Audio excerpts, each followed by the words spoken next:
তাই আমার প্রাণের সৈনিকের ভাই আমার নবীকে ভালোবেসে মহব্বত করে একটা খেজুর গাছের কাণ্ড আল্লাহর জান্নাত লাভ করেছে।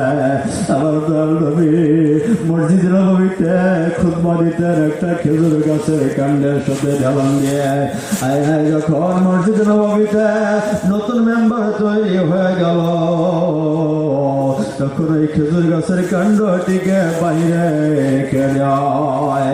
আল্লাহ নবী যখন মসজিদ নববীতে প্রবেশ করতেছে এমন সময় শুনতে পাইলেন কে যেন করুণ সুরে কাঁদতেছে, মানুষের মতো কান্নার আওয়াজ শোনা যায়।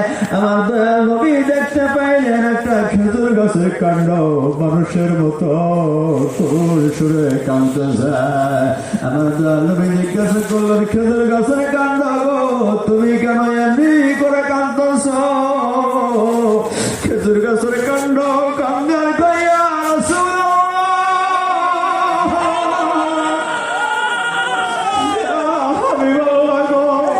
দীর্ঘদিন আপনি আমার সঙ্গে হাত দেওয়া খুতবা দিয়েছেন নবী গো, আপনার পবিত্র দেহ মুবারকের স্পর্শ পাইয়া আমি খেজুর গাছের কাণ্ড ধন্য হয়ে গেছি। নবী গো, নতুন মেম্বার করা হয়েছে, আমাকে মসজিদ থেকে বের করে দিয়েছে। নবী গো, আপনার পবিত্র দেহ মুবারকের স্পর্শ আমি খেজুর গাছের কাণ্ড আমার জীবনে আর বুঝি পাইব না। ইয়া রাসূলুল্লাহ, ইয়া হাবিবাল্লাহ, আমি খেজুর গাছের কাণ্ড আপনার মহব্বত বলতে পারি না।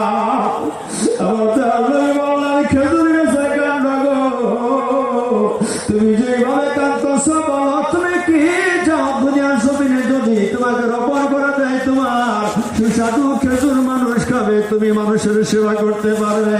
আর যদি তুমি চাও তোমাকে জান্নাতের মধ্যে রোপণ করে দেওয়া হবে। আমি রাগো খেজুর গাছের কাণ্ড বলে, ইয়া রাসূলুল্লাহ, ইয়া হাবিবাল্লাহ, আমি ওই জান্নাতের মধ্যে আপনার সঙ্গে আপনার সুহবতে থাকতে চাই। আমরা সেই জায়গায় একটা খেজুর গাছের কাণ্ড নবীকে ভালোবেসে মহব্বত করে আল্লাহ জান্নাত লাভ করো।